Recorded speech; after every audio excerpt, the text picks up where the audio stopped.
سلام به دوستان گل و گرامی، به پارت دوم از عصر تمدن‌ها خوش آمدید. دیدم که از پارت اول خیلی حمایت کردید، گفتم پارت دومشم بذارم براتون. خب دارید میبینید اینجا ایران رو داریم.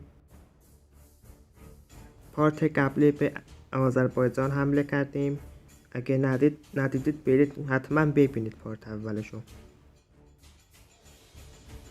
تو دنیا 17 هستیم، باید با قوی کردن اقتصادمون تو دنیا 10 بشیم. الان با اقتصاد قوی میشیم. این سربازها رو من حذف کنم یک کمشو که پول بیشتری دریافت کنیم. خب دارید میبینید امروز هم با ارمنستان و گرجستان وارد جنگ میشویم، انشالله که ضعیف باشن. رابطه رو با ترکیه بیشتر کنیم که یک حمله رخ ندهد از ترکیه. خب تورها رو رد کنیم. دارید میبینید که ما اونجاییم. دارید میبینید باید خیلی بیشتر پیشرفت کنیم. خب اینو تا ته میبرم بالا تا اقتصادمون را بیشتر و بیشتر کنیم.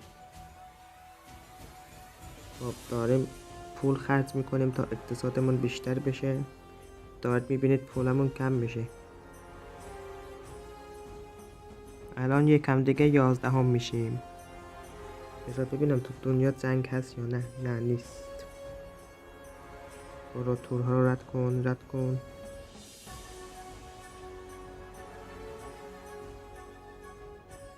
خب دارید ببینید تو دنیا 13 شدیم. داریم پیشرفت میکنیم. جنگ هم در کار نیست.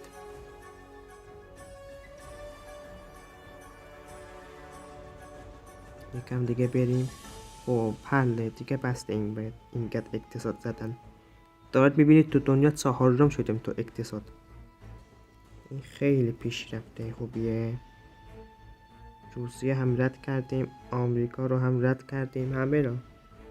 خب الان میخوام با 2 کشور همزمان بجنگم، یک ارمنستان، دومی گرجستان. ببینیم میتونیم بگیریم. اگه بگیریم خیلی قوی میشه. خب تورها رو رد کنیم، پولمون جمع بشه تا سرباز بزنیم. خب سربازها برید تو مرز جمع بشید. یک جنگ تموم داریم. یک جنگ کوچولو بزرگ میگفتن. انشالله که کشورهای دیگه ما رو نزنن از عقب.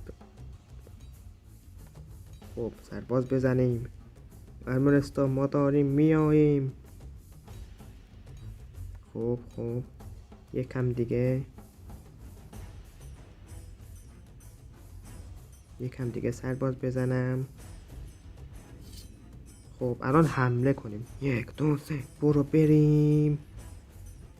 ببینیم میتونیم از پسش در بیایم یا نه. خب هیچ قدرتی نداره که این مرد همون اول. بزن بریم تمومش کنیم. تموم کارش. او یس. آفرین به سربازهای عزیز. خب بچه ها الان یکم دیگه الان گرجستان رو بگیریم. پیشرفت خوبی میکنیم الان. سربازها آماده جنگ با گرجستان. بیاید مرز رو بگیرید. اینقدر فکر کنم بسته سرباز قدرتی نداره اون گرجستانه.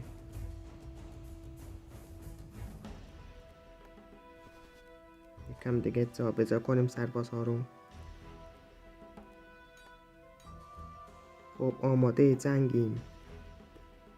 فرار کن گرجستان، فرار کن.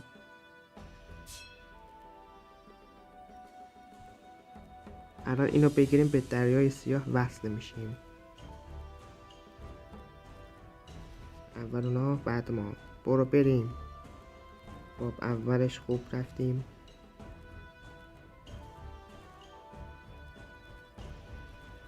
بزن بریم نابودش کنیم. تموم کارش دیگه هیچی نداره. خب تموم شد اینم.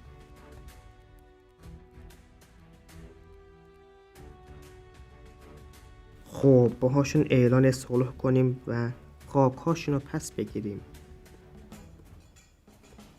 بگیر حله، اونم بگیریم. حله. الان با مرز روسیه خیلی مرزمون بزرگ شد. وای، باید امنیت رو کامل کنیم. ببینید نقشمون رو بزرگتر میشیم. کشور گشایی. او جنگ و نگاه، تو اروپا چه خبره؟ لهستان به اوکراین اعلان حمله کرد. ببینیم کی میبره. دارید میبینید که جنگ اروپا رو گرفته. بزن بریم کشور خودمون، ولش کن اونا رو. خب اینا رو بزنیم تا شورش در نیاد. بذار ببینم، آلمان هم با ایتالیا وارد جنگ شده. وای، ببینیم کی میبره به نظرتون؟ یا ابوالفضل؟